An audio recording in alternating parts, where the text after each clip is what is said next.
মাছরাঙা সংবাদ এবং বিজ্ঞাপন বিরতির পর আমরা ফিরে এলাম মেরিল স্প্ল্যাশ রাঙা সকালের দ্বিতীয় ঘন্টায়। দ্বিতীয় ঘন্টায় আমাদের সাথে রয়েছেন একজন সংগ্রাহক, যার সংগ্রহের কিছু নমুনা আমাদের সামনে এই মুহূর্তে আছে এবং তার বিশাল সংগ্রহ নিয়ে কথা হবে, তার জীবনের গল্প শোনা হবে। তিনি এস.এম. ফারুক মাসুম। চলুন দর্শক, তাকে স্বাগত জানাই আমাদের আয়োজনে। শুভ সকাল। শুভ সকাল। আমাদের সামনে যেই জিনিসগুলো রয়েছে সেগুলো নিয়ে তো আমরা নিশ্চয়ই জানবো। একটু শুনি সংগ্রাহক হয়ে ওঠার গল্পটা, কেন সংগ্রাহক হলেন? মূলত আমি যখন ছোট ছিলাম, তখন ক্লাস 4, 5, 6 এর এজটাতে আমি বলবো, বাবা বাইরে ছিলেন। তখন এখনকার মতো তো আর এত ডিজিটালাইজেশন ছিল না, তখন চিঠিটাই ছিল মূল মাধ্যম। তো বাবা বাইরে থেকে প্রায় চিঠি পাঠাতেন, ওখানে ডাক টিকিট থাকতো। তো তখন ওটা আমার কাছে ছিল এক টুকরো রঙিন কাগজ, বিভিন্ন রকম প্রাণীর ছবি কিংবা আপনার স্পোর্টস আইটেম ছিল স্ট্যাম্পসগুলোতে। তো ওটা থেকে ধীরে ধীরে আসলে আমি যখন চিঠি আসতো ওগুলো একটা একটা করে উঠিয়ে নিতাম কালেক্ট করার জন্য। তখন এত অ্যালবামও ছিল না, নিজেদের খাতার পিছনে ভাত দিয়ে কিংবা কখনো আঠা দিয়ে লাগিয়ে রাখতাম। তো ওইভাবেই আসলে সংগ্রহের হাতে করি। আর সংগ্রহটার পিছনে তখন আরেকটু গ্রো করলো আমার বাবার সাহায্যে। যখন দেখলো যে আমি এগুলো কালেক্ট করা শুরু করছি, তো তখন উনি আরও ওনার ফ্রেন্ড সার্কেল থেকে বিভিন্ন দেশের, ইন্ডিয়া, তারপর আপনার ফ্রান্স, ইংল্যান্ড, এগুলোর যে ফ্রেন্ডগুলো তারা ছিল, তো তাদের কাছ থেকে সংগ্রহ করে আমাকে পাঠাতো। মূলত ওইভাবেই আমার সংগ্রহ হাতে করি এবং শুরু, কিন্তু পরবর্তী সময়ে এটা একটা নেশা হয়ে দাঁড়ায়। আর নেশা থেকে এটা আসলে শুরু হয় আপনার শিক্ষণীয়, কারণ এখানে শুধুমাত্র অনেকের কাছে হয়তো একটা রঙিন টুকরো, কিন্তু পরবর্তী সময় আমরা এটা রিয়েলাইজ করলাম যে না, এখান থেকে অনেক কিছু শিখার আছে।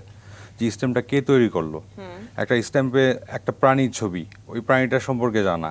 তো এইভাবে আর কি জ্ঞানটা ধীরে ধীরে বৃদ্ধি পেয়ে গেল আর কি। তখন এটা নেশা, আর এখন পর্যন্ত ধরে আছি। না, আমরা কিন্তু মোটামুটি সবাইকেই যদি একটা সিভি পূরণ করতে বলি বা একটা প্রোফাইল পূরণ করতে বলি, সেখানে একটা কলাম থাকে হবি, মানে আপনার হবিটা কি। ম্যাক্সিমাম মানুষ ওখানে এসে খুব চিন্তায় পড়ে যায় যে আসলে আমার হবিটা কি বা আমার কি হওয়া উচিত, হ্যাঁ, এবং খুঁজে পায় না।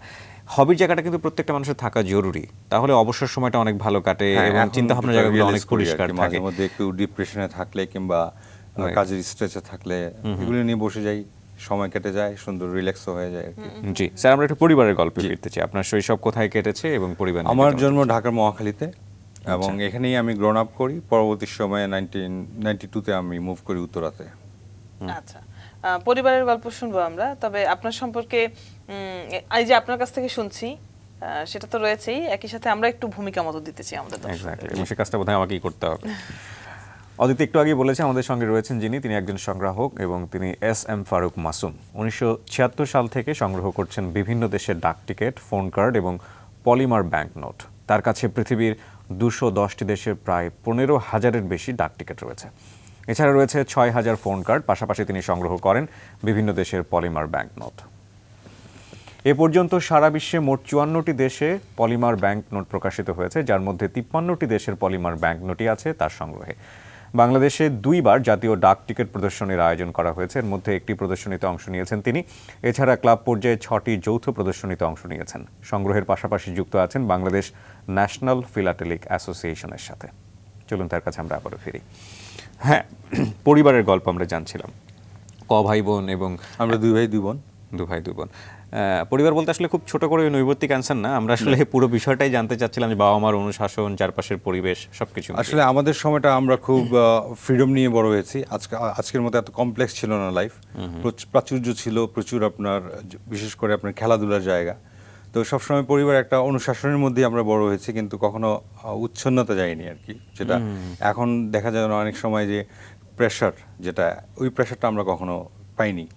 পড়াশোনা করেছি, পড়াশোনার ফাঁকে ফাঁকে আপনার প্রচুর জায়গা ছিল, খালি জায়গা ছিল, খেলাধুলা চলে যেতাম, নিজের মতো করে বাসায় চলে আসতাম, আবার পড়াশোনা করতাম। তো এইভাবে আর কি বেড়ে ওঠা।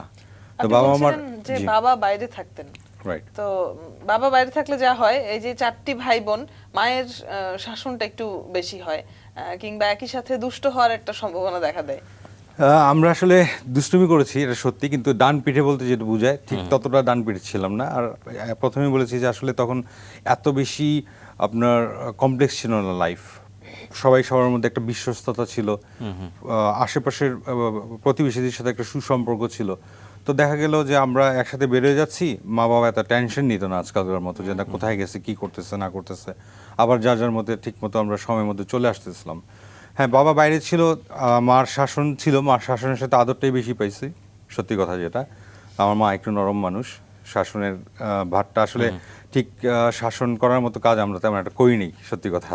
ওকে, ছোটবেলায় ইচ্ছা কি ছিল? পাইলট হবেন? অনেক বাচ্চারাই কিন্তু মানে ছোটবেলায় স্বপ্ন থাকে এটা পাইলট সত্যি, হওয়ার। হ্যাঁ এটা একটা ছিল। না, আমাদের সামনে অনেকগুলো প্লেন আছে, তো না, প্লেনের মডেল প্লেন রয়েছে, এটা আসলে গ্রো করলো অন্য একটা কারণে।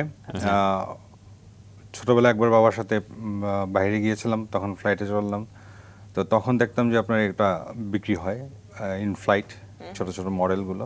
তো তখন আর কেনার সুযোগ হয়নি। তো পরবর্তী সময় নিজে যখন চাকরি জীবনে ঢুকলাম, কাজের সুযোগে অনেক জায়গায় যেতে হলো, অনেক এয়ারলাইন্স ইউজ করতে হলো, তখন নিজে বিখ্যাত বিখ্যাত এয়ারলাইন্স, শুরু ব্রিটিশ করলাম। এয়ারলাইন্স, এখানে সুইস আসলে এয়ারলাইন্স, অল্প মালয়েশিয়া, কয়েকটা আমি নিয়ে আসতে পেরেছি আজকে, আমার কাছে আরো অনেকগুলো আছে। অনেকগুলো আছে। তো এটা এটা সম্পর্কে একটু আমাদের দর্শকদের বলে দিন, নইলে অনেকেই মনে করবে যে বাজার থেকে খেলনা কিনে নিয়ে আসা হয়েছে।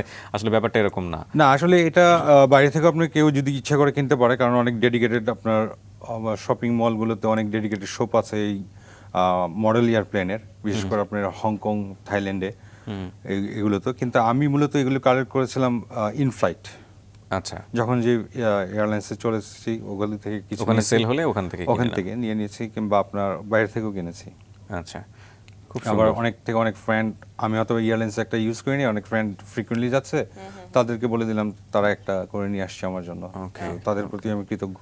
আচ্ছা, তবে যে প্রসঙ্গে ছিলাম সেটাতে আসি আবারও, যে ছোটবেলায় আসলে কি হতে চেয়েছিলেন?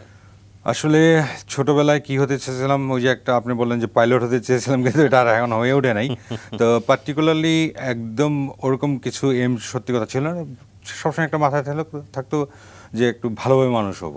ওকে, ওকে, কিছু একটা তো করবোই বড় হলে। হ্যাঁ, ওটা আসলে একদম ডেডিকেটেড ভাবে কখনো চিন্তা করিনি যে কি করব, যে লাইফ যেভাবে যাচ্ছে যাক, পড়াশোনার পরে যেভাবে আসবে আচ্ছা। ঠিক সেভাবে যাব। তো লাইফ কিভাবে গেল সেই গল্পটা আমরা শুনবো একটা বিরতির পর ফিরে এসে। ঠিক আছে, ধন্যবাদ।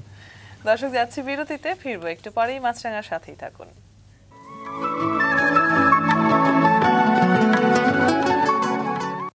বিরতির পর আরও একবার স্বাগত জানাচ্ছি মেরুল স্প্ল্যাশ রাঙা সকালে। কিবরিয়া এবং অদিতি আপনাদের সঙ্গে রয়েছে, এবং দ্বিতীয় ঘন্টায় আমরা যার সঙ্গে আড্ডা দিচ্ছি তিনি একজন সংগ্রাহক, এস.এম. ফারুক মাসুম। আমরা চলে যাচ্ছি অতিথি আলোচনে।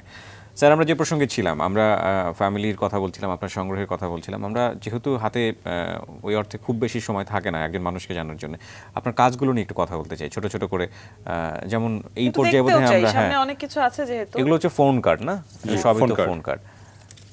খুব ইন্টারেস্টিং। সাদামাটা আমরা বিরতির একটা সময় দিয়ে শুরু করি আমরা, Okay. আমাদের দর্শকদের বোঝার সুবিধার জন্য। যেমন এখানে যে ফোন কার্ডগুলো আছে, এগুলোর বিশেষত্ব হচ্ছে চোখে দেখতে যেটা বোঝা যাচ্ছে যে সবগুলোতে বিড়ালের ছবি আছে। এর বাইরে এটার বিশেষত্ব কি? এর বাইরে একটা বিশেষত্ব, একজন সংগ্রাহকের কাছে অনেক কিছু। অনেকের কাছে আমি যেটা বললাম যে ডাক টিকিটের ক্ষেত্রে যে একটা ছোট রঙিন কাগজ, তো অনেকের কাছে অথবা এটাও একটা রঙিন কাগজ।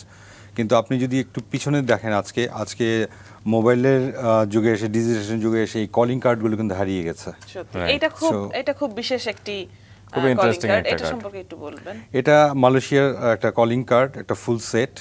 তো এখানে আমি কার্ডটা সংগ্রহ করেছিলাম অনেক দিন কষ্ট করে। এটা কিন্তু 9টা কার্ড, একটু দর্শকদের একটু খেয়াল করার জন্য বলছি। হ্যাঁ, 9টা এখানে। তো একটা কার্ড আমি কালেক্ট করতে পারিনি, যেটার জন্য আমাকে অপেক্ষা করতে হয়েছিল 6 বছর। 6 বছর। 6 বছর মানে এটা কমপ্লিট করার জন্য, কমপ্লিট করার জন্য puzzle-টা। পাজলটা। আমি মানে মার্কেটিং স্ট্র্যাটেজি থেকে খুব অবাক হচ্ছি। আমি ঠিক জানি না এটা 6টা কি একসাথেই ছাড়ে নাকি ওই রকম যারা একসাথেই ছাড়ে। ইনফ্যাক্ট এটা এখনো কমপ্লিট হয়নি। না, এটা এখনো আনফরচুনেটলি কমপ্লিট করতে পারিনি, একটা সেট উপরের। তো এইটার ক্ষেত্রে একটা মজার ঘটনা এবং দুঃখজনক ঘটনাও আছে আমার জীবনে। আমার আরেকজন কালেক্টর ছিল আরিফ, ও 2005 কিংবা 4 মারা গেছেন রোড অ্যাক্সিডেন্টে। ও ছিল আমার মূলত প্রতিযোগী আর কি, ঢাকায়। জি। তো ওর কাছে স্পেয়ার ছিল, কিন্তু ওটা আমি কখনো কালেক্ট করতে পারিনি ওটা। তো এখনো ইনকমপ্লিট রয়ে গেছে। তো এটা এটা দেখলে আমার সম্পর্কে- আরিফের কথা মনে পড়ে প্রায়ই। আর এটা সম্পর্কে, এটা সিঙ্গাপুর থেকে প্রতিটা নববর্ষের, অনেকগুলো দেশের নববর্ষের এবং উপলক্ষে বাংলা ভাষাও রয়েছে এখানে। বাংলা নববর্ষের উপরে একটা তৈরি করা কার্ড ছিল এখানে, যেটা আমাকে একটু ইন্সপায়ার করছে। কি যে লেখা আমার- ওখানে? ভাই ফোন করলাম। তাই ফোন ও করলাম। তাই তাই ফোন ফোন করলাম। নববর্ষের মেলায় কত আনন্দ, এবছর পহেলা বৈশাখ কেমন হলো কে জানে, তাই ফোন করলাম। ইন্টারেস্টিং। খুব ইন্টারেস্টিং। সিঙ্গাপুর থেকে বেরিয়েছে, কিন্তু আমাদের আমাদের culture-এর কথা আন্তর্জাতিক বলছে। মাতৃভাষা দিবস থেকেও আরেকটা ফোন কার্ড ছিল সিঙ্গাপুর থেকে। ও, এটাও একটা খুব এখানেও ভালো বাংলা জিনিস, ভাষায় লেখা আছে। যে নিজের দেশের ভাষা যখন আরেকটা দেশ থেকে ইস্যু হয়, সেটা একটা That's গর্বের interesting. বিষয়। Really, really interesting. সত্যি। তো তবে একটা ব্যাপার কি ফোন করে আমরা বিড়ালের ছবির আধিক্য দেখতে পাচ্ছি এখানে বিশাল কোনো আসলে কারণ আছে কিনা? জাপানে একটা আপনার হ্যালো কিটি একটা ক্যারেক্টার ইজ আচ্ছা, ভেরি সেটা- ফেমাস, সেটার নামই আর Hello বিড়ালকে Kitty। তারা পছন্দ করে খুব। তো দেখা যায় জাপান থেকে ম্যাক্সিমাম তারা মাছরাঙার ছবি আছে, মাছরাঙারও আছে, বিড়ালের ছবি থেকেও এই যে অনেক এটা মানুষ মাছরাঙার তো একেবারে চলে হাতের আসে ডান পাশের দিকে।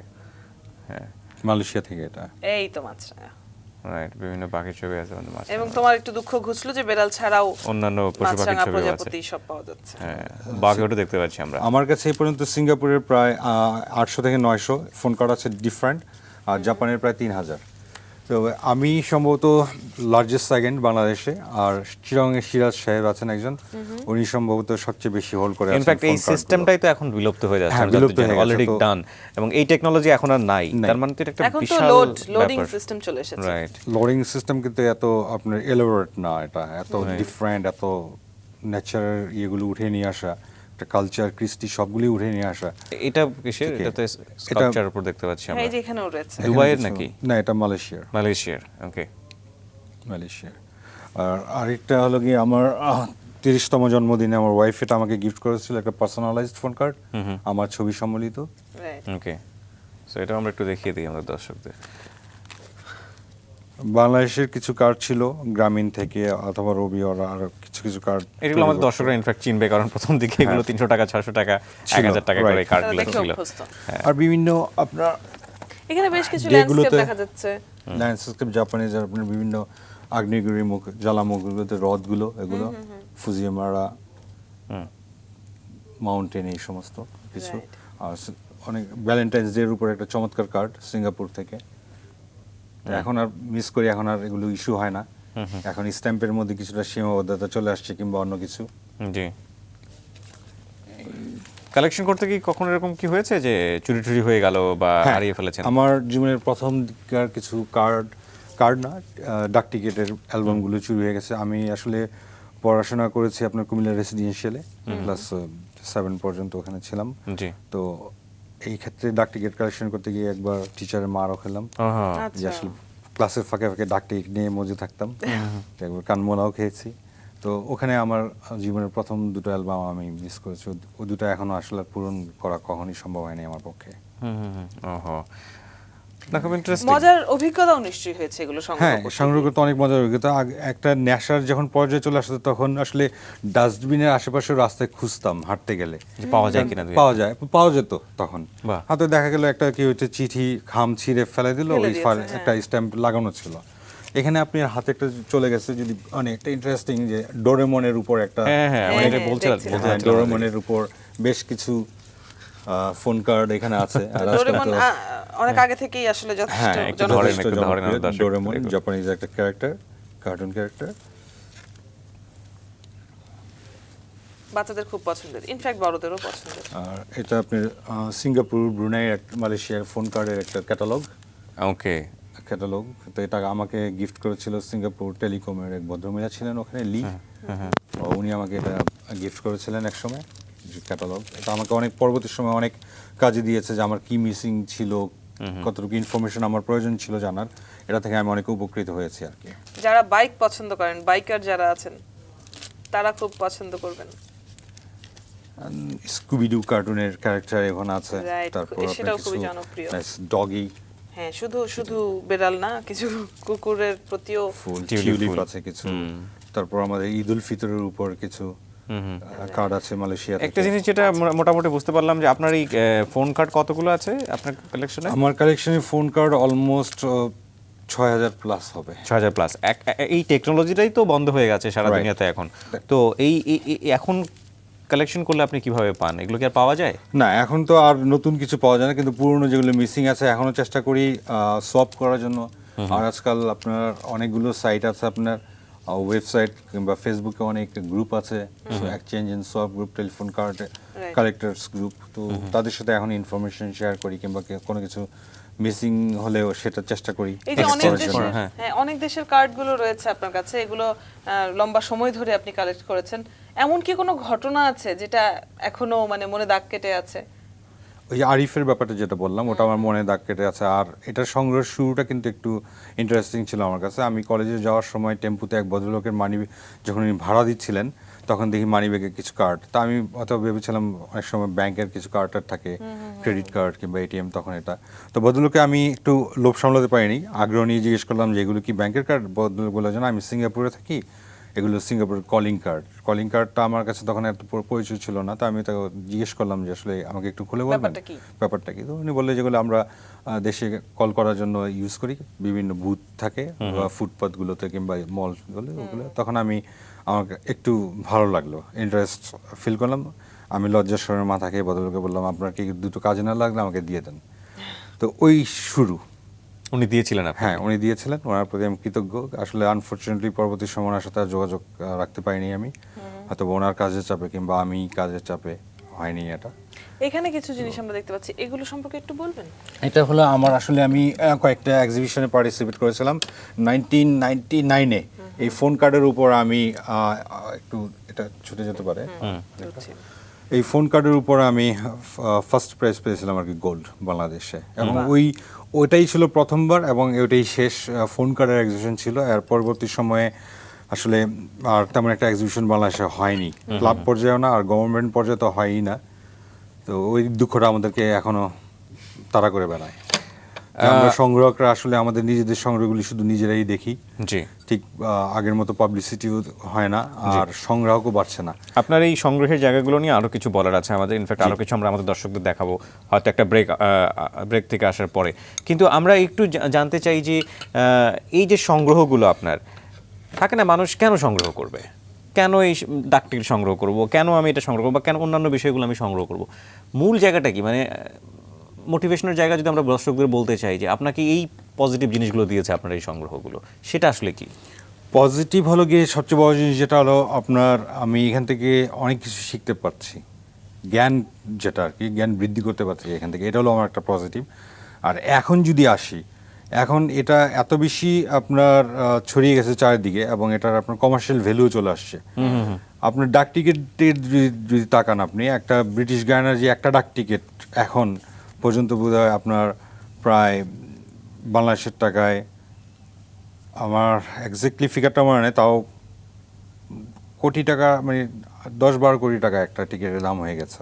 10-12 কোটি টাকা একটা ডাক টিকিটের দাম, কিংবা আরো বেশি। ওকে, কেন এরকম ঘটনা ঘটলো আমরা জানবো, আমরা সংবাদটাকে জেনে আসি। ঠিক আছে দর্শক, আমরা নিউজ স্টুডিওতে চলে যাচ্ছি সংবাদ জানার জন্য। সাবরিনা অপেক্ষা করছে আমাদের জন্য। সাবরিনা, কিবরিয়া, ধন্যবাদ আপনাকে। ধন্যবাদ। দর্শক, মেরিল স্প্ল্যাশ রাঙা সকালের দ্বিতীয় ঘন্টায় আমরা আড্ডা দিচ্ছি সংগ্রাহক এস.এম. ফারুক মাসুমের সাথে। চলুন আবারও চলে যাই তার কাছেই। এবং যে প্রসঙ্গে আমরা ছিলাম, যে আপনি বলছিলেন একটি ডাক টিকিটের দাম প্রায় 12 কোটি টাকার। আমি এক্স্যাক্টলি এখন ফিগারটা মনে নেই, কিন্তু অনেক। এর পেছনে কি কারণ? এটার কি কারণ বিশেষত্ব ছিল, এটা ব্রিটিশ গায়ানা থেকে প্রকাশিত একটা ডাক টিকিট ছিল। এই ডাক টিকিটটার মূল্যটা এত বেশি হয়ে গেছে কারণ পৃথিবীতে একটাই মাত্র এখন ডাক টিকিট আছে এটার, আমাদের জানা মতে। কারণ এটা যখন ইস্যু করে ব্রিটিশ থেকে, প্রিন্টেড হয়ে এটা ব্রিটিশ গায়ানা থেকে যখন পাঠাচ্ছিল, শিপটা ডুবে যায় পুরো লটটা নিয়ে।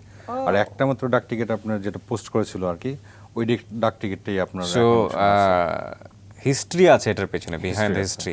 সো ওইটারই আসলে ভ্যালু আলটিমেটলি, নইলে ওটা ওই কাগজের দামটা আসলে কিছু না। হ্যাঁ, তো এরকম প্রত্যেকটা ডাক টিকিটের পিছনে কিছু না কিছু তো হিস্ট্রি অবশ্যই আছে, তারপর শিখার আছে। আর আজকে যে ডাক টিকিটটা আপনি 2 টাকা দিয়ে কিনছেন, আপনি 10 বছর পরে সেটা 2 টাকা থাকবে না, তার বেড়ে যাবে, কারণ ওটা তার দ্বিতীয়বার প্রিন্ট খুব সহজে হয় না। এটা কি শুধু ডাক টিকিটের ক্ষেত্রেই নাকি অন্যান্য যেসব বিষয়গুলো সংগ্রহ করেন সেগুলোর ক্ষেত্রে এরকম ভ্যালু দাঁড়ায়? যেমন আপনি যে এখানে সোভিনিয়রগুলো কালেক্ট করেছেন, কিংবা একটু আগে আমরা যে কার্ডগুলো দেখাচ্ছিলাম, এগুলোর তো নিশ্চয়ই ডাক টিকিটের মতো ভ্যালু হবে না। তো মানুষ কেন সংগ্রহ করে? কার্ডগুলো হচ্ছে, কিন্তু আপনার মডেল এয়ারপ্লেনগুলো হচ্ছে না, ওটা শুধু শখের বসে, আপনার শোপিস। আচ্ছা, ডাক টিকিটের কথা যেহেতু হচ্ছে, সামনে ডাক টিকিট রয়েছে কি? হ্যাঁ, আমার কাছে কিছু ডাক টিকিট আছে, আমি নিয়ে আসছি সাথে করে। একটু দেখি। আমার এটা একটা রিচ কালেকশন ম্যারিলিন মনেরোর উপর, হলিউড লিজেন্ডারি ম্যারিলিন মনেরো। ওকে। এবং সম্ভবত আমি একমাত্র সংগ্রাহক বাংলাদেশে, ম্যারিলিন মনেরোর সবচেয়ে বেশি কালেকশনটা আমার কাছে আছে। ডাক টিকিট আপনার কাছে ডাক আছে? টিকিট আছে। এছাড়া এগুলো কি অরিজিনাল আর ফটোকপি? না, সব অরিজিনাল। সব অরিজিনাল। এবং Okay. এই ম্যারিলিন মনেরোর অনেকগুলো আপনার আছে যে আপনার ইস্যুড ফ্রম পোস্ট অফিস, আর ম্যাক্সিমামটা ছিল আপনার প্রাইভেট ইস্যু। প্রাইভেট ইস্যুগুলো আপনার খুব কিবরিয়া, তুমি চমৎকার। কি একটু পাতা উল্টে দেবে? হ্যাঁ, অফকোর্স, আমি তোমাকে হেল্প করি। খুব বিউটিফুল, সুন্দর, খুব বিউটিফুল। সুন্দর।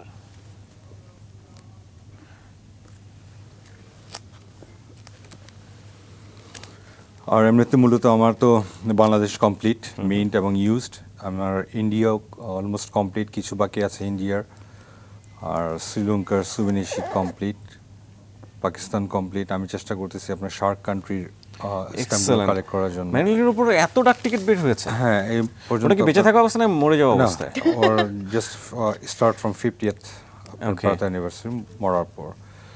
এটা একটু দেখাতে চাই, এটা খুবই খুবই খুবই গর্জিয়াস। এটা হচ্ছে, এটা আর একটু বোধহয় আরো বেশি গর্জিয়াস লাগবে, আমি জানি না আপনার কাছে লাগবে হ্যাঁ কিনা। সত্যি, This one is একটা পাজল টাইপ। excellent. এটা একটু দেখানো কঠিন অবশ্য। না, আমি ঠিক জানি না স্ক্রিনে কিভাবে আসছে, এবং এটা কিন্তু অনেকগুলো ডাক টিকিট, হ্যাঁ, এবং 400 একসাথে কি করে একটা পাজল তৈরি করে হ্যাঁ হ্যাঁ মেরিলিন পাজল মনরো। করে রাখা হয়েছে। বিউটিফুল। খুব Beautiful. সুন্দর। প্রতি বছরই তার আপনার জন্মবার্ষিকী কিংবা মৃত্যুবার্ষিকী হচ্ছে, তো এখন তেমন একটা পাওয়া যায়, মানে একটু এক্সপেন্সিভ। এগুলো তো দিন যত যাচ্ছে তত বেশি দাম Expensive বাড়ছে, হচ্ছে, হ্যাঁ। এটার ভ্যালু বেড়ে ভ্যালু যাচ্ছে। বেড়ে যাচ্ছে। Beautiful beautiful. এই যে আলাদা করে মেরিলিন মনরোকে নিয়ে আপনি কালেকশন করেছেন, সেরকম নিশ্চয়ই আপনার আরো বিভিন্ন বিষয়ের উপর কালেকশন আছে। হ্যাঁ, বিভিন্ন বিষয়, যেটা আপনার ইন্ডিয়ার সুভিনির শিট যেগুলো আছে ডাক টিকিটের পাশাপাশি, বাংলাদেশ আমি আপনাকে যেটা বললাম যে কমপ্লিট, শ্রীলঙ্কা আমার কমপ্লিট, আর পাকিস্তান শুধু সুভিনিরগুলো। আমি এখন চেষ্টা করছি পাকিস্তান ডাক টিকিটগুলো সংগ্রহ করার জন্য। পাশাপাশি আমার একটা টার্গেট হলো শার্ক কান্ট্রির সমস্ত সুভিনির শিটগুলো আমি কালেক্ট করার ইচ্ছা আমার আছে। ওকে, আমরা একটা পার্টিকুলার বিষয় নিয়ে কথা বলছিলাম যখন আপনার সম্পর্কে আমরা বলছিলাম প্রোফাইল। পলিমার নোট সম্পর্কে আমাদের দর্শকদের অনেকেরই ধারণা নেই, আমরা যদি একটু দেখাতে পারি। হ্যাঁ, পলিমার নোটটা হলো আপনার, আমি মূলত প্রথমে শুরু করি কাগজের মুদ্রা, কিন্তু একটা পর্যায়ে এসে দেখলাম যে আমাদের বাংলাদেশের ওয়েদার খুব ময়েশ্চার এবং হিউমিডিটি বেশির জন্য কাগজের নোটগুলো আপনার স্টেইন হয়ে যায়। রাইট। তখন আমি চিন্তা করলাম যে এত ভ্যালুয়েবল জিনিসগুলো যদি ভালো করে সংগ্রহ করতে না পারি, তো স্টেন পড়ে গেলে এটার আর কোনো ভ্যালু থাকবে না। জি। না আমি দেখে মজা পাবো, না কেউ দেখে মজা পাবে যখন এগুলো স্টেন হয়ে যাবে, কিংবা একটা এক্সিবিশনও এক্সিবিট করার মতো পর্যায়ে থাকবে না। তখন আমি চিন্তা করলাম যে কাগজের নোট বাদ দিয়ে তাহলে আমি কেন পলিমারে যাই না, যেটা প্লাস্টিক সাবস্ট্রাক্ট দিয়ে তৈরি করা এবং খুব চমৎকার ডিজাইন থাকে এগুলোর, কারণ এটা আপনি সংগ্রহ করতে সহজ, কোনো কিছুতে নষ্ট হয় না সহজে, লংজিভিটি অনেক, লংজিভিটি অনেক। একটু আর দেখান world এ আপনার দর্শকদের। দর্শকদের জন্য এখনো আমি আসলে অ্যালবামে রেখে দিয়েছি, কিন্তু আমি শুরু করেছিলাম, রাইট আপ শুরু করেছিলাম যে ডিসপ্লে করার জন্য যে কিভাবে করব। তো এই হলো শুরু।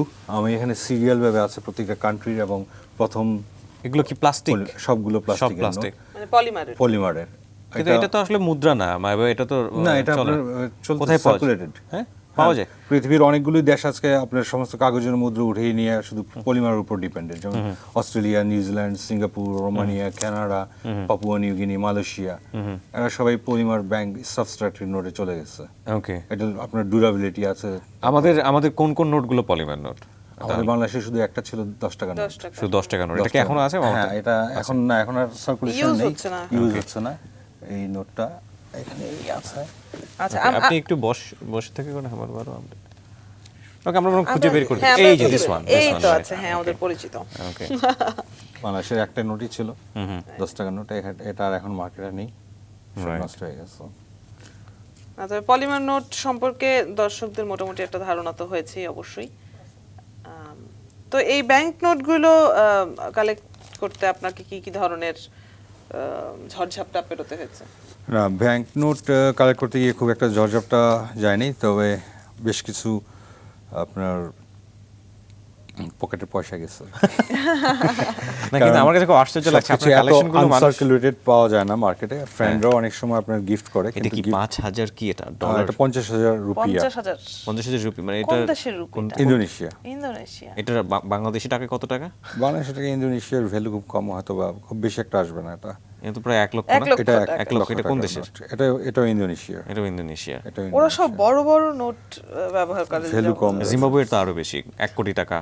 হ্যাঁ, এরকমও আছে। ট্রিলিয়নও আছে জিম্বাবুয়ে। 1 ট্রিলিয়ন দিয়ে আপনি মাত্র আমি এরকম শুনেছি যে 3টা ডিম পাওয়া যায়। 2 ব্যাগ টাকা নিয়ে গিয়ে মোটামুটি এক ছোট পলি ব্যাগে Burger। বাজার করে নিয়ে একটা আসছে। burger। একটা বার্গার নিয়ে আসছে, এরকম একটা অবস্থা। না, কিন্তু আপনার একটা জিনিস আমি খুব করে লক্ষ্য করছি, কালেকশনগুলোর যে কোয়ালিটি অনেক বিউটিফুল, চকচকে ঝকঝকে, মানুষের দেখার আগ্রহ তৈরি হয়। সত্যি। এটা কিভাবে আপনি মেনটেন করেন? কালেকশন করলেই তো হলো না শুধু। একটু যেগুলো আনকমন সেগুলো দেখাই আমরা, যেমন নিউজিল্যান্ডের যে কারেন্সি, সেটা আমাদের খুব দেখতে কিন্তু আমরা পাই না। এই $5 যেটা দেখবেন, এটা আপনার এডমন্ড হিলারির উপর, নিচে আপনি একদম ওই নিউজিল্যান্ড $5 এডমন্ড হিলারির উপর। হিলারিকে এখানে দেখা যাচ্ছে না, এই যে একটু আমি নিয়ে আসলাম এই ছবিটা। তো এলিজাবেথ বোধ হচ্ছে ও পাশে আছে আপনার $20 এলিজাবেথ উপর। আর এখন সবচেয়ে দামি আপনার পাপুয়া নিউ গিনির একটা নোট, আচ্ছা। 50 কিনা। সেটা কোথায়? এটা আমার কাছে নেই আনফরচুনেটলি, কারণ এটা ওহো। প্রিন্টেড হয়েছে আপনার এক বান্ডেল। এটা আমি অনেক চেষ্টা করতেছি, খোঁজার জন্য পাচ্ছি না। আর হেইতির গুলো আপনার এখন আর পাওয়া যায় না বলতে গেলে, অনেক এই যে পাপুয়া নিউ এক্সপেন্সিভ। গিনির অন্য নোট আছে এখানে। হ্যাঁ। আমার পাপুয়া নিউ গিনি শুধু ওই একটাই বাকি আছে, যতগুলো ভ্যারাইটি ছিল এখন পর্যন্ত আছে তার থেকে মাত্র ওই একটাই বাকি। আর হেইতির আমি একটাও কালেক্ট করতে পারিনি এখনো, কারণ অনেক এক্সপেন্সিভ। আপনার সবচেয়ে নিম্নে যেটা পাওয়া যায় মার্কেটে, ওটা প্রায় €250 ও হেইতির। তার মানে এগুলোর যে আর্থিক ভ্যালু তার চেয়ে অনেক বেশি দিয়ে আপনাকে কিনতে হয়। অনেক সময় ওকে। অনেক সময়। আর চায়না থেকে একটা বের হয়েছিল আপনার মিলেনিয়ামের উপর, যেটা এখন প্রায় $350 থেকে $400 বিক্রি হয়। আপনাদের তো এই নোটগুলো একটু দেখানো উচিত মনে হয়। এগুলি রোমানিয়ার। বিউটিফুল। এখানে তো প্রায় 10 লাখের মতো নাকি 1 লাখের মতো। ওদের লেই এটা ওদের অনেক বেশি, 100,000 হিউজ সাইজ, হিউজ সাইজ।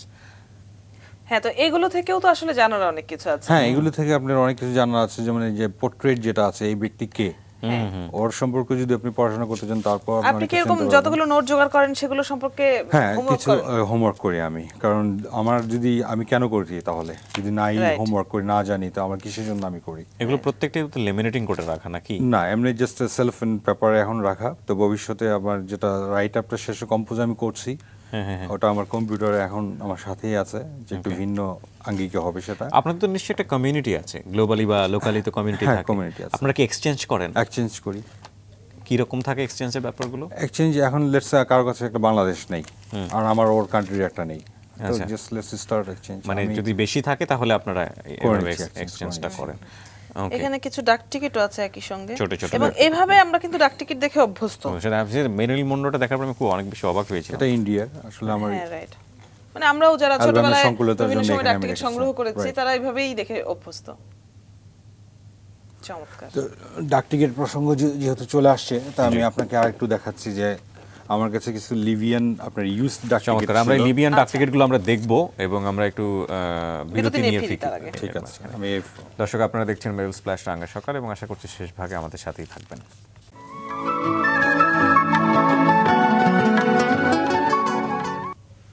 ধন্যবাদ দর্শক, সাথে থাকবার জন্য। আপনারা দেখছেন মেরিল স্প্ল্যাশ রাঙা সকাল, অদিতি এবং কিবরিয়ার সাথে। আর আমাদের সাথে আজ দ্বিতীয় ঘন্টায় অতিথি হয়ে আছেন সংগ্রাহক এস.এম. ফারুক মাসুম। আমরা তার সংগ্রহ দেখছিলাম, সংগ্রহ নিয়ে গল্প হচ্ছিল। চলুন আবারও সেই গল্পেই ফিরি। ডাক টিকিট নিয়ে আপনি কিছু একটা বলতে চাচ্ছিলেন, যে খুব ইন্টারেস্টিং কিছু। বাংলাদেশের ডাক টিকিটগুলোও এখন যেহেতু ডাক টিকিটের ব্যবহার কমে যাচ্ছে, সেগুলোর আর্থিক মূল্য অনেক বেড়ে যাচ্ছে। তো হ্যাঁ, আর্থিক মূল্য বেড়ে যাচ্ছে। যেমন বাংলাদেশের প্রথম ডাক টিকিট যেটা 8 ভ্যালু, স্বাধীনতার সময় যেটা তৈরি হয়েছিল, তো ওটার দামও এখন বেড়ে যাচ্ছে দিন দিন, কারণ সংগ্রাহক এখন খুব সীমিত চলে আসছে, কিন্তু ডাক টিকিটগুলো এখন আর আগের মতো পাওয়া যায় না। আর বাংলাদেশের একটা ডাক টিকিট আছে যেটা আপনার 1976 সনে আপনার ইউএস বাইসেন্টেনিয়ালের উপরে তৈরি হয়েছিল, 17.5 টাকা। ওটা এখন মার্কেট ভ্যালু 6,500 টাকা। তো এরকম ডে বাই ডে আপনার ডাক টিকিটের ভ্যালু বেড়ে যাচ্ছে। যদিও এখন আর আগের মতো ডাক টিকিট ইউজ হয় না, তারপরও বিভিন্ন ওকেশনে প্রত্যেকটা দেশ থেকেই একটা না একটা ইস্যু হয় সংগ্রাহকদের জন্য আর কি, বিশেষ করে এখন। রাইট। আর তাছাড়া প্রদর্শনীরও তো ব্যবস্থা হয় আমাদের দেশে, হয়তো একটু কম আমাদের হয়। দেশে এটাই দুঃখজনক যে আমাদের দেশে সরকারি পর্যায়ে মাত্র 2টো প্রদর্শনী এ পর্যন্ত আছে, ন্যাশনাল এক্সিবিশন যেটা 84 এবং 92-তে।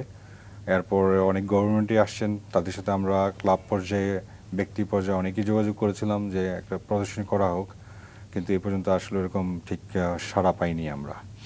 আপনি এই যে ডাক টিকিট কিংবা পলিমার নোট বা আর যেগুলো জিনিস আছে, কলিং কার্ড, এর বাইরে কখনো চিন্তা করেছেন যে আর কি কি সংগ্রহ করা যায়? যেমন আমি আসলে ইদানিং মোবাইল ফোন করতাম, কারণ এর পরে গিয়ে আসলে যে ধরনের মোবাইল ফোন আমরা পাবো, সেই বিশাল হাম্বার সাইজ মোবাইল ফোন থেকে আমরা যে জায়গায় চলে এসেছি। হ্যাঁ, শুনছিলাম আপনার ইনফ্যাক্ট কাছ থেকে। আমরা আবারও বিশাল সাইজে ফেরত গিয়েছি। হ্যাঁ, কিন্তু সেটা তো টেকনোলজি অনেক ডিফারেন্ট হয়ে গেছে এবং প্রতিনিয়ত এটা চেঞ্জ হচ্ছে, র্যাপিড চেঞ্জ হচ্ছে, যেটা আসলে সংগ্রহের তো আপনার শেষ নেই। যেমন আপনার কেউ পত্রিকা সংগ্রহ করছে, কেউ ম্যাচ বক্স সংগ্রহ করছে, কেউ ওই যে আপনার ম্যাক্স হট হুইলসগুলি সংগ্রহ করছে, কেউ মুদ্রা, কেউ অ্যান্টিক্স, শেষ নেই। আবার অনেকে আছে আমি জানি যে আপনার পাখির পালক সংগ্রহ করে, আমার এক বন্ধু ছিল, সে কলমের নিব সংগ্রহ করত। কলম কলমের সংগ্রহ নিব? করে, হ্যাঁ। আবার কেউ আছে যে আমি এক ভদ্রলোকের সাথে পরিচয় ছিল, আপনার ছোট ছোট ব্র্যান্ডি যে ছোট রেপ্লিকা বোতলগুলো হতো ওগুলি কালেক্ট করে। তো সংগ্রহের শেষ নেই। এটা এখন আপনার রুচিবোধের উপর যে আপনি কোনটা করবেন। তো এই প্রত্যেকটা সংগ্রহের পিছনেই কিছু না কিছু যৌক্তিকতা থাকে, ইতিহাস তো আছে অবশ্যই। আপনি যদি মুদ্রার দিকে দেখেন, এটা শেষ করা যাবে না বর্ণনা করে। আর যদি অ্যান্টিক্সের দিকে দেখেন, এটার ভ্যালু প্লাস এটার পিছনে যে ইতিহাস, সত্যি। এগুলি আসলে বলে শেষ করা যাবে না। আমাদের অনুষ্ঠানে কিছুদিন আগে এসেছিলেন যিনি দোয়াত সংগ্রহ করছেন। রেডিও সংগ্রহ রেডিও করেন। আমি তো সংগ্রহ রেডিও দেখে অবাক হয়ে গেছে, একটা রেডিও কেউ বই সংগ্রহ করে। সত্যি। তো শেষ নেই আসলে এটা। তা আমি আসলে অনেক কিছুই চিন্তা করতাম একসময়, কিন্তু দেখলাম যে আসলে সব কিছু ধরে পারবো না। কিছু লিমিটেড আইটেমের উপরে থাকাটাই ভালো, যাতে করে আমার জ্ঞানটাও ওটার উপরেই ভালো থাকবে। আর যেহেতু একটা আর লেগে থাকা হবে, অনেক কিছু নিয়ে করলে ওই যে কোয়ান্টিটিটা বাড়বে। সত্যি। ভবিষ্যৎ পরিকল্পনা কি এই জিনিসগুলো নিয়ে? ভবিষ্যৎ পরিকল্পনা, আমার এক ছেলে এক মেয়ে, তো আমার প্রত্যেকটা সংগ্রহ দুটো করে। তো ভবিষ্যৎ পরিকল্পনা দুজনকে দুটো করে ভাগ করে দেওয়া। আচ্ছা। আর এছাড়া যদি বলেন যে পরিকল্পনা কি, আমরা চেষ্টা করতেছি যে এখন সংগ্রহ বাড়ানোর জন্য বিভিন্ন স্কুলে গিয়ে ওরিয়েন্টেশন কোর্স, তারপর বিভিন্ন উপজেলায়, যদি উপজেলা না হোক জেলা পর্যায়ে যদি এক্সিবিশন করা যায়, তাহলে আপনার সংগ্রহ বাড়বে। তা আমাদের আসলে মূল কোনো মিউজিয়াম করে রাখারও তো ব্যবস্থা করা যায়। হ্যাঁ, যেমন আমাদের প্রাইভেট মিউজিয়ামের মধ্যে শাকিল সাহেব একজন আছেন, শাকিল হক, উনি একটা ম্যাচবক্সের মিউজিয়াম করেছেন, চমৎকার। এরকম অনেকেই আছেন যাদের ব্যক্তিগত উদ্যোগে কিছু না কিছু করে রাখতেছে, কিন্তু আসলে ওটা যদি প্রচার এবং প্রসার না হয়, শুধু ওটা ওনার মধ্যেই থাকবে কিংবা আমাদের মধ্যেই থাকবে। তো এটাকে আসলে সবাইকে জানানোর জন্য এক্সিবিশনের খুব প্রয়োজন হয়। তো দুঃখ একটাই যে আসলে আমরা গভর্নমেন্ট থেকেও পাচ্ছি না ওরকম সাপোর্ট, কিংবা কোনো প্রাইভেট অর্গানাইজেশন থেকেও ওরকম সাপোর্ট পাচ্ছি না আমরা যারা সংগ্রাহক, যে আমাদের এক্সিবিটগুলো আমরা নিয়ে জেলা পর্যায়ে হোক কিংবা আপনার বছরে একটা হোক, হয় না যে তা না, খুব লিমিটেড হয়ে গেছে এখন। যেমন কিছুদিন আগেও আপনার মুদ্রার একটা এক্সিবিশন হয়ে গেল, চমৎকার একটা ইভেন্ট ছিল, ওখানে বেশ গ্যাদারিং ছিল, মানুষ জানতে পারছে যে এগুলো হচ্ছে।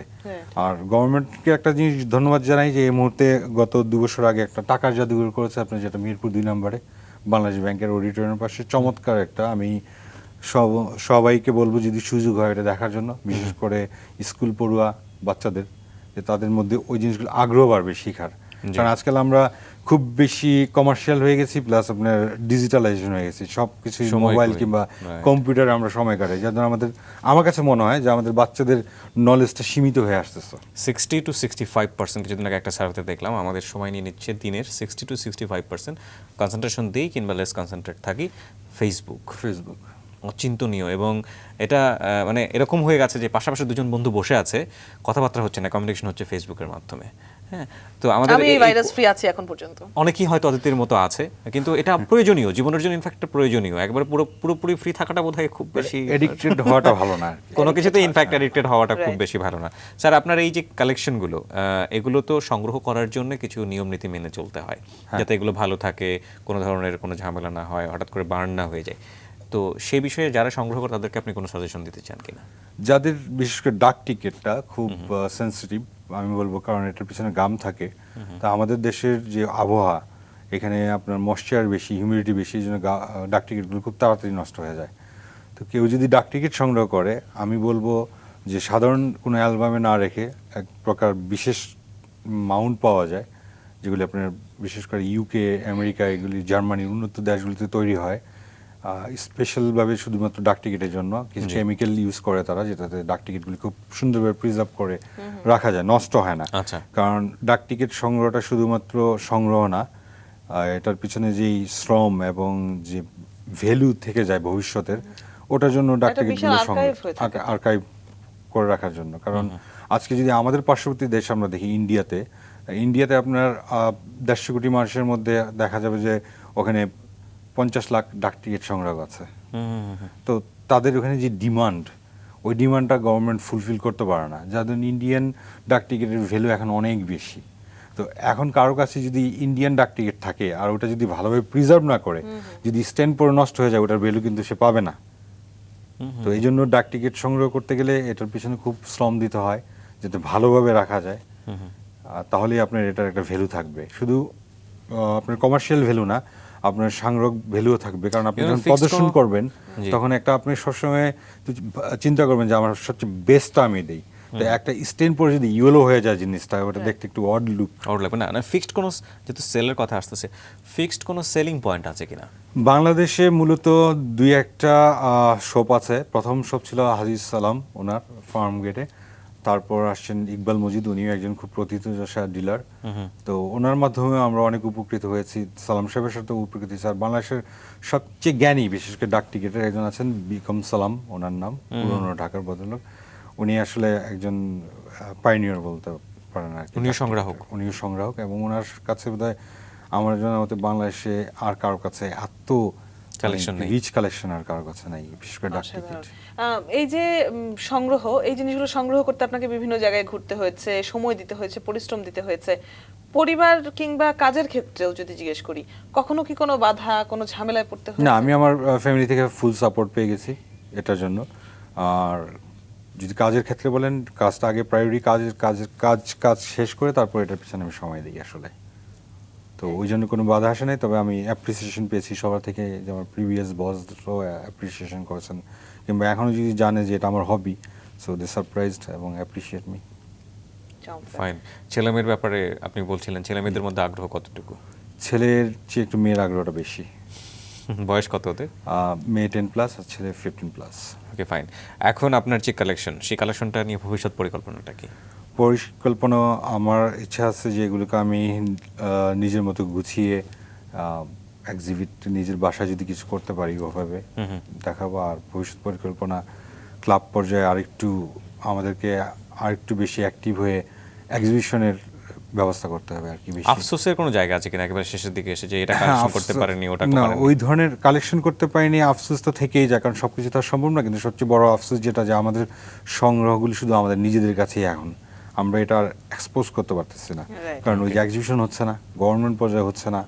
আশা private করব পর্যায়ে এই হচ্ছে এই না। প্রতিবন্ধকতাগুলো পেরিয়ে আমাদের দেশের সংগ্রাহকরা বিশ্বের সামনে নাম করবে। আপনাকে অনেক ধন্যবাদ স্যার, এবং চমৎকার আপনাদেরকেও- কিছু কালেকশন দেখানোর জন্য ধন্যবাদ। আপনাদেরকেও ধন্যবাদ। আর বিশেষভাবে আমি মিস্টার শাকিলের কথা বলবো, ওনার এই একক প্রচেষ্টা আজকে এই মাছরাঙা টিভির প্রোগ্রামের আমি আসতে পেরেছি। অনেক অনেক আসলে ওনার ইন্সপিরেশন ছিল অনেক বেশি। ভালো থাকবেন। Thank you, ওনাকেও sir. ধন্যবাদ, আপনারা ভালো দর্শক থাকবেন। ধন্যবাদ আপনাদেরও, যারা আমাদের সাথে এতক্ষণ ছিলেন। আগামীকালকে রাঙা সকাল দেখার আমন্ত্রণ জানিয়ে আজ বিদায় নিচ্ছি। ভালো থাকবেন সবাই, শুভ সকাল। শুভ সকাল।